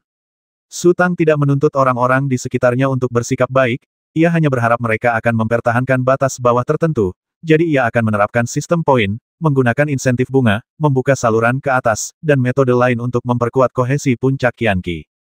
Su Tang percaya bahwa sifat manusia itu jahat, dan faktor-faktor negatif seperti keserakahan dan keegoisan tidak akan pernah bisa dihilangkan. Zhou Buyi meyakini bahwa sifat manusia pada hakikat baik, dan para praktisi yang mengejar keabadian dan menindas yang lemahlah yang telah membuat dunia menjadi kotor. Su Tang, yang percaya bahwa sifat manusia itu jahat, menggunakan cara yang baik untuk meredakan keinginan orang-orang. Zhou Buyi, yang meyakini bahwa sifat manusia pada dasarnya baik, menggunakan metode jahat untuk mengharuskan semua praktisi mematuhinya dengan cermat, dan akhirnya membentuk kembali dunia yang sangat harmonis. Su Tang tidak memiliki cita-cita luhur. Awalnya, ia berlatih hanya untuk menghindari perundungan. Kini, ia tidak ingin mengubah apapun. Ia hanya berharap dapat memberikan masa depan yang cerah bagi para praktisi yang mempercayai dan mengikutinya. Cita-cita Zhou Buyi seharusnya menjadi yang paling ambisius di tiga alam, karena ia ingin menguasai seluruh tiga alam. Apalagi yang bisa dibandingkan dengan ini? Tujuan-tujuan kecil belum tentu sederhana, tetapi ambisi-ambisi besar, cita-cita besar, dan tujuan-tujuan besar kadang-kadang dapat menjadi bencana besar. Sama seperti sekarang, di saat-saat paling kritis dalam kultivasinya, Su Tang justru meluangkan waktu untuk bermain dengan si kecil. Jika itu Zhou Buyi, hal itu sungguh tak terbayangkan. Bisa dibilang, sejak ia melangkahkan kaki ke Laut Hijau, ia sudah lupa apa itu bermain. Bu, ibu curang, curang, curang, curang. Anak kecil yang marah itu berteriak dan terbang berputar-putar di udara malu ibu. Aku curang, Su Tang berkata sambil tersenyum, apakah kamu curang? Aku, si kecil tertegun dan berkata cepat, aku tidak punya. Aku akan memberimu kesempatan lagi, kata Su Tang. Tidak ada apa-apa, teriak si kecil. Anak kecil, kata Su Tang, kau pikir aku tidak tahu. Saat berada di tangan kiri, tentakel kiri Akiao bergerak, dan saat berada di tangan kanan, tentakel kanannya mulai bergerak lagi. Apakah ini sinyal rahasia yang kau setujui? Apa kau pikir aku bodoh? Setelah berkata begitu, Su Tang mengulurkan ujung jarinya dan menjentik dahi anak kecil itu. Bagi gadis kecil itu, ujung jari Su Tang tak diragukan lagi bagaikan tongkat raksasa. Ia terlempar beberapa meter lalu menutupi wajahnya dengan tangannya. Oh, aku ketahuan. Kicau. Belalang perak mutan itu sedikit panik dan mundur diam-diam. Ia punya firasat bahwa meskipun Su Tang tidak mengganggunya, makhluk kecil itu tidak akan melepaskannya. Benar saja, si kecil itu seakan teringat sesuatu, lalu tiba-tiba menurunkan tangannya, menatap belalang perak mutan itu, lalu berteriak, ini semua gara-gara kamu, tolol, yang ngasih nasihat jelek dan bikin aku malu. Kemudian, cambuk merambat itu terayun seperti kilat dan menghantam punggung belalang perak mutan itu. Tidak sakit, tapi belalang perak mutan itu merasa sangat dirugikan. Bagaimana mungkin ini idenya? Si kecil itu jelas-jelas menyuruhnya untuk bekerja sama, kan? Kamu masih malu. Su Tang berkata dengan serius, beraninya kamu berbohong di depanku. Bu, itu bukan berbohong, itu berbohong. Koreksi Little Bit. Apa bedanya? Kata Su Tang dengan marah. Tapi kau bilang, kata si kecil, kalau kau bisa membuat kebohongan terdengar seperti kebenaran, maka itu bukan kebohongan lagi. Kau juga bilang itu menguji kecerdasan dan kemampuan seseorang. Aku yang ngajarin ini. Kapan aku ngajarin ini? Tanya Su Tang curiga. Ia bisa merekam segala macam informasi di ruang pikirannya, tapi mustahil baginya untuk mengingat semua lelucon yang ia ceritakan pada si kecil. Hari itu, Little Bit sepertinya tidak dapat mengingatnya, tetapi nadanya sangat yakin ngomong-ngomong, kaulah yang mengajariku. Tuan, ini bukan ide yang bagus. Helan Yuanzeng mendesah, kalau kau ajarkan seperti ini, kau akan merusak anak kecil. Ada apa denganku? Si kecil menatap Helan Yuanzeng dengan sedih, lalu matanya tiba-tiba melebar. Oh, orang tua itu terbakar. Apa? Helan Yuanzeng terkejut dan segera menoleh, tetapi tidak ada apa-apa di sana. Baru kemudian ia menyadari bahwa ia telah ditipu oleh si kecil. Bu, apakah IQ-ku lebih baik daripada Paman Xiao He? Kata si kecil dengan bangga. Bodoh sekali kau melakukan ini, mengerti? Jawab Su Tang dengan serius. Aku, ada apa denganku? Si kecil bingung. Berbohong biasanya dilakukan untuk mendapatkan keuntungan. Semakin besar keuntungannya, semakin tulus kebohongannya. Su Tang berkata, coba pikirkan sendiri. Apa yang kau dapatkan dengan berbohong kepada Paman Xiao He tadi? Aku, si kecil menggaruk kepalanya. Ya, sepertinya dia tidak merasakan manfaat apapun. Apakah kamu masih ingat cerita tentang anak laki-laki yang berteriak serigala? Tanya Su Tang. Aku ingat, jawab si kecil. Kamu sama bodohnya dengan anak dalam cerita itu, pungkas Su Tang. Bu, aku harus bagaimana? Si kecil pun ikut serius. Kepercayaan ada batasnya. Kau berbohong kepada Paman Xiao He sekali hari ini, dan kau berbohong lagi besok. Setelah ketiga kalinya, dia tidak akan mempercayaimu lagi. Su Tang berkata, jadi, kau harus meminta maaf kepada Paman Xiao He sekarang, memohon ampun, lalu, di saat yang paling genting, tipu dia sekuat tenaga dan dapatkan imbalan yang besar. Lagi pula kau tidak menginginkan Paman Xiao He lagi. Kalian benar-benar. Helan Yuanzeng bingung apakah harus tertawa atau menangis. Bu, tapi aku tidak tega pergi. Si kecil tampak agak ragu. Paman Xiao He sangat baik padaku. Saat ibu tidak ada, dia sering bermain denganku. Anak kecil itu masih punya hati nurani, desah Helan Yuanzeng, jauh lebih baik daripada sebagian orang. Kau tak berguna, kata Su Tang dengan ekspresi kecewa. Aku sudah bermain denganmu beberapa kali, dan kau masih enggan melepaskanku. Hal hebat apa yang bisa kau capai di masa depan? Begitu ia selesai berbicara, wajah Su Tang tiba-tiba berubah. Klon berbalut sihir yang tersisa di langit masih setinggi lebih dari 10 meter, dan kekuatan spiritual yang diserapnya belum sepenuhnya habis. Secercah cahaya bintang datang dari tempat yang lebih jauh, dan dengan cepat mendekati klon berbalut sihir itu. Ada apa? Helan Yuanzeng memperhatikan ekspresi aneh Su Tang dan bertanya dengan tergesa-gesa. Tidak apa-apa, kata Su Tang lembut, aku perlu istirahat sebentar. Setelah mengatakan itu, Su Tang perlahan menutup matanya. Pikiran spiritualnya mengabaikan penghalang alam rahasia dan jarak yang jauh, dan langsung memasuki klon sihir. Ketika cahaya bintang masih berjarak lebih dari 100 meter dari klon ajaib itu, tiba-tiba berhenti, dan sesosok perlahan keluar dari lingkaran cahaya. Sosok itu adalah seorang pria parubaya berusia 40-an, dengan sepasang alis tajam seperti pedang, kulit agak kekuningan, beberapa janggut panjang, dan mengenakan jubah putih. Pria parubaya itu menatap klon berbalut sihir itu dari atas ke bawah dengan penuh minat.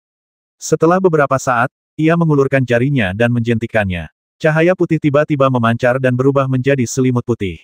Selimut itu panjangnya sekitar 10 meter dan terbentang di udara tanpa bergerak. Pria parubaya itu melangkah ke atas selimut, duduk bersila, dan melambaikan tangannya. Sebuah meja kecil muncul di hadapannya, diikuti cangkir-cangkir anggur, teko-teko anggur, piring-piring berisi buah-buahan, dan sebagainya, yang muncul silih berganti dan diletakkan di atas meja. Setelah itu, lelaki setengah baya itu menuangkan segelas anggur untuk dirinya sendiri, kadang-kadang menyesapnya, kadang-kadang mengambil buah untuk dicicipi, tampak sangat puas. Lawan tidak bergerak, begitu pula Su Tang. Sambil bersiap untuk merespons, ia diam-diam mengalirkan energi spiritualnya agar kekuatan spiritual yang diserap klon sihir dapat terintegrasi ke dalam pikirannya lebih cepat. Setelah beberapa lama, pria parubaya itu tiba-tiba bertanya, apakah ini kloninganmu? Meskipun Su Tang tidak menjawab, hatinya sangat waspada. Pihak lain datang dari langit berbintang dan setidaknya merupakan eksistensi setingkat Xiao Luo Xingjun. Namun, ini bukan alasan untuk melihat tembus pandang klon berbalut sihir itu. Pikiran ilahi juga bisa dilacak. Pria parubaya itu berkata dengan santai, jangan khawatir, aku tidak punya niat jahat. Hanya saja, metodemu mengingatkanku pada seorang teman lama. Su Tang masih tidak menjawab, dan tinggi klon berpakaian sihir itu menyusut dengan kecepatan yang terlihat oleh mata terbuka. Akulah Golden Crow Star-Lord. Kau seharusnya sudah mendengar tentangku, lanjut pria parubaya itu. Ia terdiam sejenak, lalu tersenyum. Sudahlah, ini salahku. Dengan tingkat kultivasimu, mustahil kau tahu asal-usulku. Gagasan pria parubaya itu masuk akal, tetapi tebakannya salah. Ketika Su Tang mendengar kata-kata Golden Crow Star-Lord, pikirannya terkejut. Ia segera membuka istana pikirannya dan melihat-lihat buku harian yang ditinggalkan oleh kultivator agung kuno di lonceng kematian. Harus saya akui, menulis buku harian adalah kebiasaan yang baik. Apakah bermanfaat bagi diri sendiri itu soal lain, tetapi mungkin bermanfaat bagi orang lain. Setidaknya, buku harian itu sangat membantu Su Tang. Meskipun kultivasi pria parubaya itu sangat kuat dan ia dapat merasakan jejak aliran pikiran ilahi, ia tidak dapat merasakan fluktuasi pikiran ilahi. Melihat Su Tang masih tidak berbicara, ia menggelengkan kepalanya tanpa daya. Setelah membaca buku harian yang berkaitan dengan Golden Crow Star-Lord, Su Tang merasa lega. Sebenarnya, pemilik buku harian itu tidak bermaksud untuk mengevaluasi keberadaan kontak-kontak tersebut, tetapi karena kebiasaan, ia suka menuliskan hal-hal yang menyentuhnya. Sebenarnya, jika pemilik buku harian itu hanya menulis komentar, Su Tang tidak akan mempercayainya, tetapi setelah melihat apa yang terjadi, ia dapat membuat penilaian kasar tentang penguasa bintang gagak emas. Ia bukanlah orang dengan integritas moral yang buruk. Apakah kau adalah Golden Crow Star-Lord? Klon berpakaian Ibel itu berbicara perlahan. Oh, kau mengenaliku. Sang penguasa bintang gagak emas tampak terkejut. Apakah rekan-rekan klanmu sudah memberitahumu? Apa buktinya? Tanya klon ajaib itu lagi. Hehehe, pertanyaanmu sangat menarik. Kata Golden Crow Star-Lord sambil tersenyum, lalu ia melakukan gerakan backhand, dan seekor gagak terbang berwarna emas seukuran wastafel muncul dari udara tipis.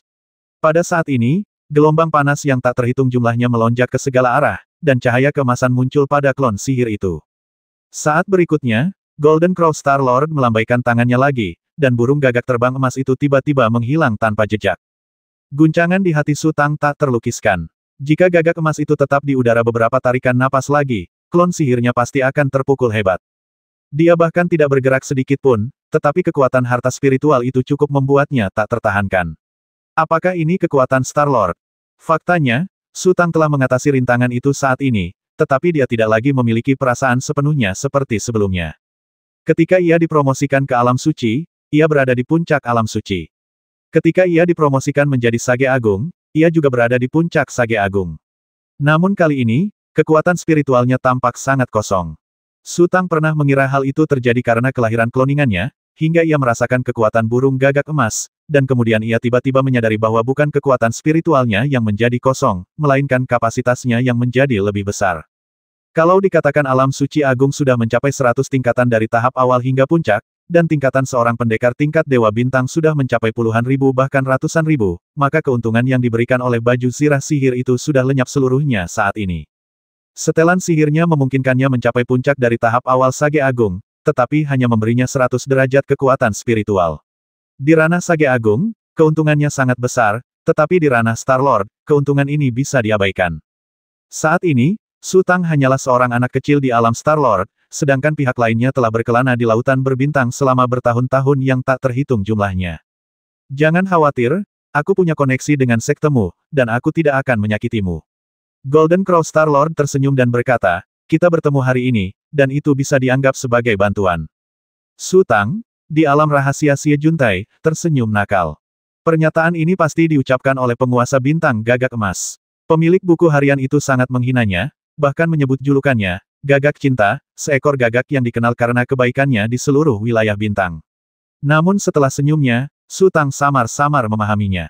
Pemilik buku harian itu telah tewas, sementara gagak cinta yang dibenci tampak hidup dan sehat.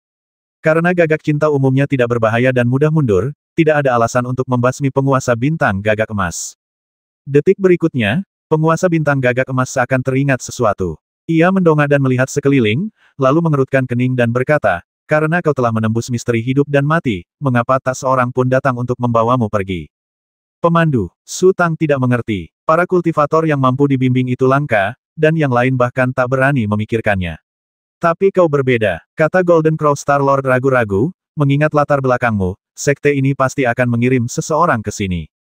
Aku tidak punya sekte di bidang bintang, kata Sutang. Saya mengerti. Saya sudah lama mendengar tentang sifat leluhur tua itu, kata Dewa Bintang Gagak Emas sambil tersenyum. Sutang tidak ingin menjelaskan lebih lanjut. Pandangannya tertuju pada meja. Gagak Emas baru saja melepaskan energi panas yang sangat mengerikan, tetapi meja itu masih utuh. Buah-buahan, anggur, dan makanan di atasnya juga tidak terpengaruh sama sekali. Penguasa bintang gagak emas tidak sengaja mengendalikan energi panas. Terlebih lagi, setelah menyadari bahwa Sutang tidak tahan terhadap api gagak emas, ia tampak sedikit terkejut dan segera menyimpan gagak emas. Oleh karena itu, meja kecil yang tidak mencolok dan benda-benda yang diletakkan di atasnya seharusnya merupakan harta karun langka. Klonmu hanya bisa digunakan untuk kultivasi, jadi aku khawatir dia tidak bisa makan. Kalau tidak, aku akan menawarimu untuk mencicipinya. Sang penguasa bintang gagak emas berpikir sejenak, lalu melambaikan tangannya. Sebuah kendi anggur biru pucat muncul di tangannya, yang kemudian ia lemparkan ke arah klon berbalut ibel itu. Ini untukmu. Ini bukan hadiah istimewa, tapi hanya anggur giok yang kuminta dari istana Yonglan. Ini tanda terima kasihku. Terima kasih, Star-Lord, kata klon berpakaian ibel. Ngomong-ngomong, aku ingin bertanya sesuatu padamu, kata Dewa Bintang Gagak Emas. Sutang mendesah dalam hati, berpikir bahwa barang itu memang tidak diperoleh dengan sia-sia. Ia lalu bertanya, apa itu? Kau seorang kultivator yang berasal dari wilayah asal. Kau pasti tahu apa yang terjadi di sana. Golden Crow Star Lord ragu sejenak. Apakah ada pergerakan yang tidak biasa akhir-akhir ini? Kau adalah penguasa bintang, kata Sutang, mengapa kau tidak masuk dan melihatnya sendiri? Pada saat ini, Sutang tiba-tiba menyadari betapa besar pengaruh seorang kultivator tingkat Star Lord. Satu kata saja dapat menentukan arah seluruh tiga alam. Rasanya tidak enak menyerahkan hidup dan mati kepada orang lain, tetapi ia tidak punya pilihan lain. Kalau aku bisa masuk, aku pasti sudah melakukannya sejak lama, kata Golden Crow Star Lord. Orang-orang itu pasti sedang merencanakan sesuatu.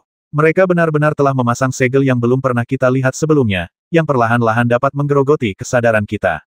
Beberapa orang sudah sangat menderita karenanya. Memang ada segel sebelumnya, tapi sudah rusak, kata Sutang. Mengingat ancaman mengerikan yang ditimbulkan oleh seorang kultivator Star Lord, Sutang memilih untuk bekerja sama. Inspirasinya datang dari nama panggilan lawannya. Karena tidak bisa melawan, ia hanya bisa menunjukkan bahwa dirinya tidak berbahaya. Bingung, kata penguasa bintang gagak emas dengan tegas, segel yang bisa menghalangi jalan bintang. Baru pertama kali ini aku melihat kekuatan sebesar ini. Kekuatan itu tidak akan hilang sepenuhnya tanpa pembaptisan selama 100 tahun. Orang-orang kecil dari dunia ibel itu semua masuk untuk membuat masalah, kan? Tapi kenapa tidak ada Raja Ibel? Hehehe, mereka sudah lama menginginkannya. Mereka bisa mengendalikan diri seperti ini karena mereka takut akan kekuatan segel itu. Sutang terdiam lama, lalu bertanya lembut, kesadaran spiritual. Dia hanya tahu tentang pikiran ilahi, tetapi tidak tentang kesadaran ilahi. Meskipun hanya ada satu perbedaan kata, perbedaannya jelas sangat besar. Ini, sang penguasa bintang gagak emas berhenti sejenak dan dengan sabar menjelaskan, pikiran ilahi hanyalah cara untuk mengendalikan instrumen spiritual, tetapi kesadaran ilahi adalah bentuk kebijaksanaan agung. Ini, bagaimana aku mengatakannya, kau belum mengembangkan kesadaran ilahi, jadi meskipun aku memberitahumu, kau tidak akan mengerti. Misalnya, pikiran ilahi hanyalah pikiranmu, keinginanmu, dan tindakanmu, tetapi kesadaran ilahi dikenal oleh langit, bumi, dan dirimu. Aku masih belum begitu mengerti, kata Sutang. Biar ku beri contoh lain, kata Dewa Bintang Gagak Emas. Aku memperoleh harta karun spiritual. Dengan menggunakan indera ilahiku, aku dapat memahami kekuatannya dan cara mengendalikannya. Di wilayah asalmu, menciptakan teknik spiritual adalah pencapaian yang luar biasa. Namun, bagi para kultivator seperti kami yang memiliki indera ilahi, teknik spiritual yang tak terhitung jumlahnya ada di dalam pikiran kami, dan kami dapat memanfaatkannya dengan mudah. Semakin kuat indera ilahi, semakin mendalam teknik spiritual yang diciptakan, dan semakin besar kekuatan harta karun spiritual tersebut. Tanpa indera ilahi, kita tak lebih dari mayat berjalan. Jadi begitulah, gumam Sutang. Penguasa bintang gagak emas menatapnya lagi, lalu berkata, jika masih ada yang belum kau pahami, aku punya waktu. Silakan tanyakan satu per satu. Aku akan membimbingmu. Aku tak berani menyia-nyiakan kesempatan ini, tapi mudah bagiku untuk menjawab pertanyaanmu. Saya sering mendengar orang menyebut jalan bintang, tapi saya masih belum begitu mengerti apa itu jalan bintang, tanya Sutang. Kalau itu jalan, apa lagi? Dewa bintang gagak emas tertawa dan berkata, jalan bintang juga merupakan jalan spiritual. Beberapa terbentuk secara alami, sementara yang lain dibuka paksa oleh praktisi tingkat dewa sejati dengan kekuatan supernatural yang luar biasa. Dewa sejati, Sutang tercengang. Kenapa kau tidak tahu apa-apa? Apa rekan-rekan klanmu tidak mengajarimu? Tanya Golden Crow Star Lord penasaran. Tidak ada seorang pun yang memberitahuku hal ini, kata Sutang dengan samar. Karena kau tidak mengerti jalan bintang, tentu saja kau tidak akan mengerti istana bintang dan pusat bintang. Penguasa bintang gagak emas tampak sedikit khawatir, seolah-olah dia tidak tahu harus mulai dari mana. Apa gunanya jalan bintang? Sutang mengubah perspektifnya. Jalan bintang sangat berguna, kata Dewa Bintang Gagak Emas. Melintasi lautan bintang yang luas, bahkan dengan kelincahanmu yang luar biasa, kemungkinan besar akan membutuhkan ribuan atau bahkan jutaan tahun untuk berpindah dari satu pusat bintang ke pusat bintang lainnya. Lagi pula, tidak ada energi spiritual di lautan bintang. Kecuali kau menemukan tempat tinggal spiritual yang terpencil, kultivasimu akan melemah di sepanjang jalan, yang pada akhirnya akan menyebabkan kematianmu. Satu-satunya cara adalah menempuh jalan bintang. Oh, aku bisa menghindari jalan bintang karena aku baru saja mendapatkan harta karun ajaib. Sang penguasa bintang gagak emas melanjutkan, haha. Bahkan dengan dukungan harta karun ajaib itu, aku tetap mengambil risiko besar untuk sampai di sini. Lalu mengapa kau tidak mengambil jalan bintang? Tanya Sutang. Omong kosong, kata Golden Crow Star Lord, kenapa aku harus mengambil risiko kalau aku bisa pergi begitu saja? Raja-raja Ibel itu mengincar tempat ini dengan rakus, jadi bagaimana mungkin mereka mengizinkanku masuk melalui jalan bintang? Apa itu Xingfu? Tanya Sutang. Kebanyakan jalan bintang berpotongan di titik-titik tertentu, dan di sanalah letak Star Mansion, kata Golden Crow Star Lord. Setiap jalan bintang berbeda, begitu pula setiap Star Mansion. Beberapa Star Mansion hanya memiliki beberapa jalan bintang, sementara yang lain memiliki ratusan atau bahkan ribuan. Jalan bintang adalah tempat yang sempurna untuk berkultivasi, tetapi sudah lama terbagi-bagi, dan Star Mansion bahkan lebih baik lagi. Dari yang kudengar, pertempuran yang sangat brutal itu semua dipicu oleh perebutan Star Mansion. Bagaimana dengan Xingsu? Tanya Sutang. Xingsu, lupakan saja. Dewa bintang gagak emas menghela napas, belum lagi kau, bahkan leluhur sektemu pun tak akan berani menyentuh Xingsu. Di mana domain aslinya? Mengapa tempat ini disebut domain asli? Tanya Sutang. Bagaimana ya? Sang penguasa bintang gagak emas kembali gelisah. Setelah jeda yang lama, akhirnya ia berkata, misalnya, ada banyak sarang semut di padang rumput. Mereka perlahan tumbuh dan berkembang. Akhirnya, suatu hari, semua sarang semut terhubung. Kemudian mereka semua bergerak keluar untuk bersaing dengan semut lain demi wilayah dan makanan, karena tidak ingin merusak sarang mereka sendiri. Sarang ini adalah wilayah asal, akar dari para pembudidaya. Biasanya, ketika terjadi pertarungan antara dua pusat bintang, mereka tidak akan menyerang wilayah asal lawan. Salah satu alasannya adalah karena tidak ada yang perlu diperjuangkan, yang hanya akan memancing amarah musuh. Alasan lainnya adalah karena mereka memiliki wilayah asal mereka sendiri. Jika musuh membalas dengan cara yang sama, kedua belah pihak akan menderita kerugian. Kau datang dari lautan bintang, dan kau masih ingin membawa barang-barang ini. Mata Sutang tertuju pada kotak kecil itu. Barang-barang ini, sang penguasa bintang gagak emas tertawa. Mereka yang layak menempati Star Mansion tentu saja tidak perlu khawatir tentang kekayaan mereka. Bagaimana mungkin orang rendahan sepertiku rela membuang sesuatu yang kutemukan dengan susah payah? Tentu saja aku harus membawanya. Hehehe, sebenarnya, yang ingin kau tanyakan adalah bagaimana aku membawa barang-barang ini ke sini, kan? Ya, kata Sutang. Begitu kau memiliki benih roh tingkat domain, semuanya akan menjadi mudah. Golden Crow Star Lord menunjukkan ekspresi bangga yang tak tersamar. Benih roh tingkat domain. Sutang sedikit terkejut. Ikuti aku. Dewa bintang gagak emas melambaikan tangan pada Sutang. Tiba-tiba sebuah kekuatan besar datang, dan sebelum Sutang Xiang bisa bereaksi, dia tersedot ke dalam cahaya putih oleh kekuatan besar itu. Langit berbintang tempat Sutang berada kini kosong. Selimut, Meja kecil di atasnya, serta makanan dan anggur yang ada di sana pun lenyap tanpa jejak. Namun, sebuah gelang giok oranye kuning menggantung di udara, memancarkan cahaya keemasan redup. Sepetak rumput muncul di hadapan Su Tang. Ia segera mengalirkan energi spiritualnya, bersiap menghadapi situasi tersebut. Kemudian, suara Golden Crow Star Lord terdengar di telinganya, "Jangan khawatir. Lagi pula, ini hanyalah klon yang telah disempurnakan. Sekalipun aku bisa menghancurkan klonmu, itu hanya akan mengurangi beberapa persen. Dengan warisan seperti ini, kau akhirnya akan memasuki langit berbintang. Bagaimana mungkin aku melakukan hal bodoh seperti itu?" Mudah diucapkan, Su Tang berseru dalam hati, ia tahu betul betapa beruntungnya ia bisa mendapatkan baju ajaib itu. Jika baju ajaib itu benar-benar hancur, akan sangat sulit baginya untuk keluar. "Kemarilah," kata Dewa Bintang Gagak Emas. Golden Crow Star Lord terbang menuju sebuah istana di depannya. Istana itu luasnya hampir 10.000 hektar. Aula-aulanya yang menjulang tinggi menjulang ke langit, tak kalah megahnya dengan gedung pencakar langit dalam ingatan Su Tang.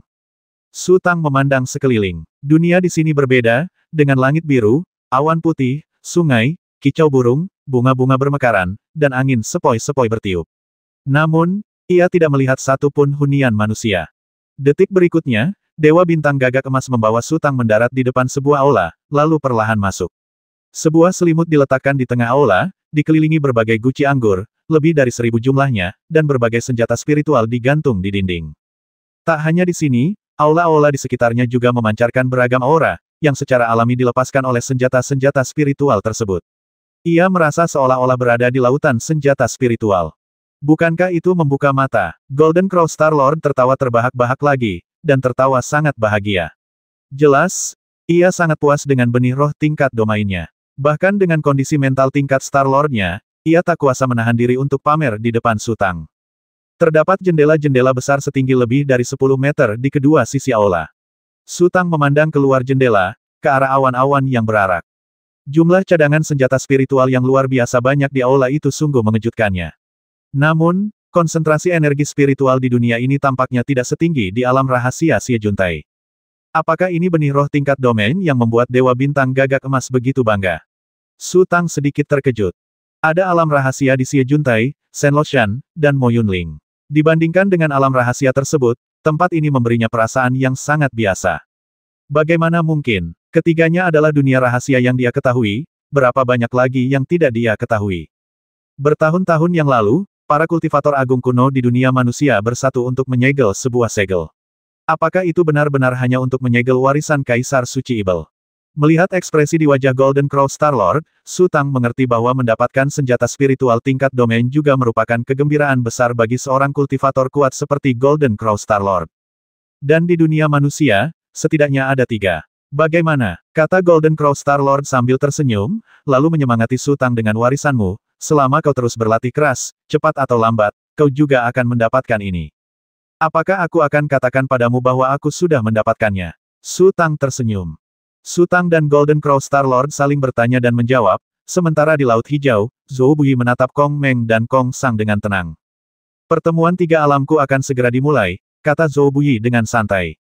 Kepala dari 6 keluarga besar, Bis Hui Long Qiangnan, Tima Jinglei Xiao, Gu Hong Tie Musu, Yuelun Yin Jia Fei, Ling Zhao Chun Zuo, dan Wan Li Wu Zong Ruan, semuanya akan bergegas ke paviliun Yun Xiao. "Aku ingin tahu apa yang keluargaku Jiu Fei Xiang Kongmu rencanakan." Kong Meng tetap diam. Ia tahu pihak lain tidak sedang membual. Ada 7 ibel besar yang berdiri dengan hormat di belakangnya seperti pengikut.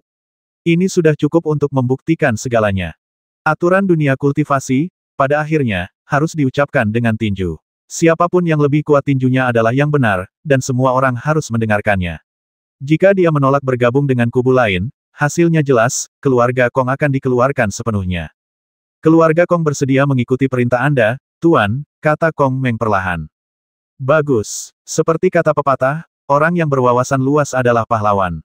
Kau telah membuat pilihan yang tepat." Ekspresi Zhou Buyi tenang. Ia sama sekali tidak terkejut, seolah semuanya berjalan sebagaimana mestinya. "Aku punya ambisi besar." Beberapa monster besar di dasar tangga saling berpandangan, lalu memasang ekspresi mendengarkan ajaran dengan saksama. Beberapa dari mereka suka pamer, mengangguk sambil mendengarkan, dengan ekspresi gembira.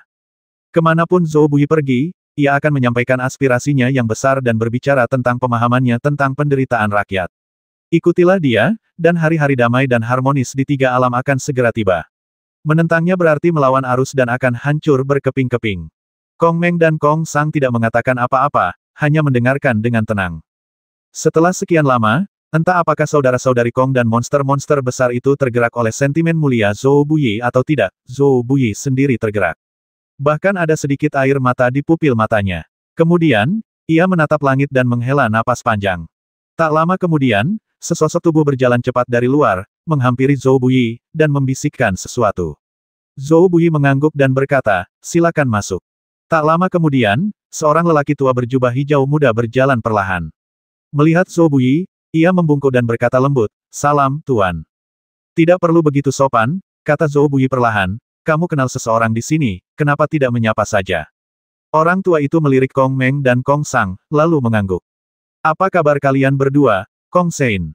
Tidak apa-apa, Kong Meng sedikit terkejut. Ia mengenali orang itu. Dia Zuo Anyun, kepala keluarga Zuo dari Ling Xiaochun. Keluarga Zuo dan Lu Hai dulunya berteman baik dan sudah sering bertemu.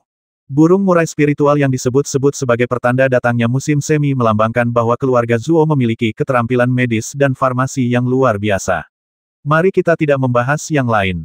Setelah Raja Pengobatan Sikong Xingye diusir dari keluarga Sikong, ia bergabung dengan keluarga Zuo dan menjadi murid Zuo Anyun. Dalam hal bakat, Sikong Xingye jauh lebih unggul daripada Zuo Anyun, tetapi bagaimanapun juga, ia adalah orang luar, dan telah dikucilkan dalam segala hal. Sikong Xingye mampu naik dari murid luar ke puncak keluarga Zuo selangkah demi selangkah, tidak hanya mengandalkan bakatnya tetapi juga usahanya yang tak kenal lelah. Namun, sikap keluarga Zuo membuatnya kesal. Di satu sisi, mereka ingin memanfaatkannya dan berharap ia dapat lebih mengabdi kepada keluarga Zuo, tetapi di sisi lain, mereka waspada terhadapnya dan tidak ingin ia mempelajari keterampilan spiritual inti keluarga Zuo. Kemudian, konflik pecah antara Zuo Anyun dan Sikong Xingye. Sikong Xingye kalah. Dalam kemarahan, ia mencuri kuali surga terbakar milik keluarga Zuo, lalu melarikan diri dan mendirikan lembah Raja Obat di luar. Tentu saja, keluarga Zuo tidak akan membiarkan pengkhianat itu lolos begitu saja, apalagi semua pusaka keluarga telah dicuri oleh Sikong Xingye. Namun, karena sumpah yang diucapkan oleh leluhur mereka, mereka merasa tidak nyaman untuk bertindak atas nama keluarga Zuo, sehingga mereka mengundang beberapa praktisi untuk menghancurkan lembah Raja Obat. Meskipun Sikong Xingye selamat, kultivasinya hancur total. Akhirnya, ia memasuki gerbang suci Fengshan dan berdoa memohon perlindungan dari gerbang tersebut. Kemudian, keluarga Zuo pergi ke Fengshan untuk mencari orang tersebut, tetapi Fengshan sama sekali tidak menghiraukan keluarga Zuo. Sungguh suatu berkah memiliki apoteker hebat yang bekerja untuk Fengshan, dan sama sekali tidak ada alasan untuk mengusirnya. Namun, Sikong Xingye ternyata telah menjadi penyandang disabilitas, dan tinggal di rumah orang lain. Meskipun beberapa orang suci mengetahui pentingnya Sikong Xingye, para praktisi di bawah tidak menganggapnya serius. Sikong Xingye tidak mendapatkan rasa hormat yang layak diterimanya. Kemudian, ia menyalin sejumlah besar rahasia alkimia dan memberikannya kepada Fengshan.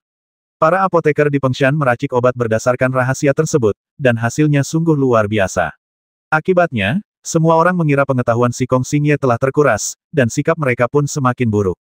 Akhirnya, Sikong Xingye tidak tahan lagi dan memalsukan kematiannya untuk melarikan diri dari Fengshan. Di sisi lain, keluarga Zuo, yang menderita kerugian besar di Fengshan, pergi ke Lu Hai untuk mencari bantuan. Lu Hai dan keluarga Zuo selalu memiliki hubungan saling mendukung. Pil-pil yang diracik oleh keluarga Zuo akan selalu dipasok ke Lu Hai terlebih dahulu, dan Lu Hai juga akan membantu keluarga Zuo menanam berbagai tanaman obat. Namun, Lu Hai tidak akan pernah berselisih dengan Fengshan demi keluarga Zuo. Lu Hai dengan sopan menolak permintaan keluarga Zuo. Keluarga Zuo sangat kecewa dan hubungan mereka dengan Lu Hai perlahan-lahan merenggang. Terutama setelah Zuo Anyun menjadi kepala keluarga, meskipun ia tidak menolak untuk bekerja sama, ia tidak lagi mengikuti Lu Hai sepenuh hati seperti sebelumnya. Suatu ketika Zuo Anyun sedang mabuk, ia bercerita tentang Laut Hijau kepada orang lain dan berkata bahwa lebih baik mengandalkan diri sendiri daripada mengandalkan langit atau bumi. Implikasinya, Laut Hijau tidak dapat diandalkan. Bagaimana mungkin orang yang pernah terluka mau bergabung dengan Zhou Buyi? Detik berikutnya, Zhou Buyi mengeluarkan sebuah kotak hitam kecil dari tangannya. Ia mengocoknya, memperlihatkan dua pil lagi. Ia lalu mengangkat tangannya dan melemparkan pil-pil itu kepada Kong Meng, ini untukmu. Pil-pil ini akan sangat bermanfaat bagi kultivasimu. Jika Sutang ada di sini, ia pasti akan terkejut ketika melihat kotak kecil di tangan Zhou Buyi. Saat ia dan Helan Fei Qiong jatuh ke alam rahasia Gunung Shenluo, ia telah melihat kotak kecil ini dalam sebuah penglihatan. Sebelum meninggal, sang kultivator mengubur kotak kecil itu jauh di dalam tanah. Ia juga bercanda dengan Helan Feiqiong bahwa ia tidak akan takut dengan Laut Hijau di masa depan dan mereka harus pergi ke Laut Hijau untuk menemukan kotak kecil itu. Terima kasih, Tuan. Kong Meng membungkuk dan berterima kasih padanya.